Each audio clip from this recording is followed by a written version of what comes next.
ہم تو حضرت والا، یقین کرو میں آپ کو یہ بات بتا رہا ہوں، اللہ کے بندو، اگر آج یہ امت نبی پاک صلی اللہ علیہ وسلم کے صحابہ کے لیے نہ کھڑی ہوئی، یہ فرض کوئی قبول نہیں ہے۔ میرے نبی کی حدیث ہے، فرمایا جس وقت میرے صحابہ کو گالیاں دی جائیں گی اس وقت جڑا عالم اپنے علم کا اظہار نہیں کرے گا، میں محمد یہ کہہ رہا ہوں، اللہ تعالیٰ نہ اس کے فرضوں کو قبول کرے گا نہ اس کے نفلوں کو قبول کرے گا۔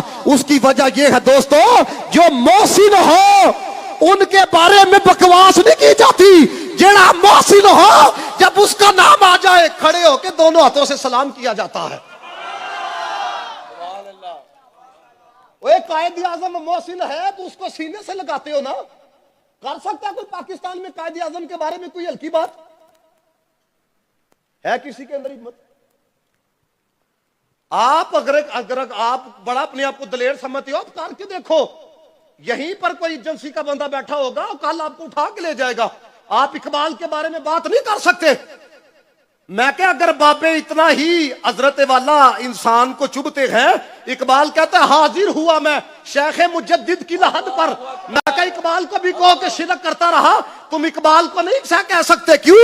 اس لیے کہ ایجنسیوں کا ہاتھ تمہارے گریبان پہ آئے گا، ایجنسیوں کا ہاتھ وہ تمہاری اکیڈمی تک جائے گا۔ لیکن ہم اقبال کا بھی احترام کرتے ہیں، کیوں؟ اس نے بھی ہم نے حضور کے عشق کا جام پہ لایا ہے۔ کہتا ہے نگاہ عشق و مستی میں وہی اول وہی آخر وہی قرآن وہی فرقان وہی یاسین وہی طٰہٰ، ہو نہ یہ پھول تو بلبل کا ترنم بھی نہ ہو، چمن دہر میں کلیوں کا تبسم بھی نہ ہو، یہ نہ ساقی ہو تو پھر میں بھی نہ ہو، خم بھی نہ ہو، بس میں توحید بھی دنیا میں نہ ہو، تم بھی نہ ہو، خیمہ افلاک کا استادہ اسی نام سے ہے۔ میں کہ ایک بندے نے یہ کہا نبی شے کوئی نہیں، نعوذ باللہ، تم نے کوئی کلام نہیں کیا، ہم نے اقبال کا اس لیے احترام کیا۔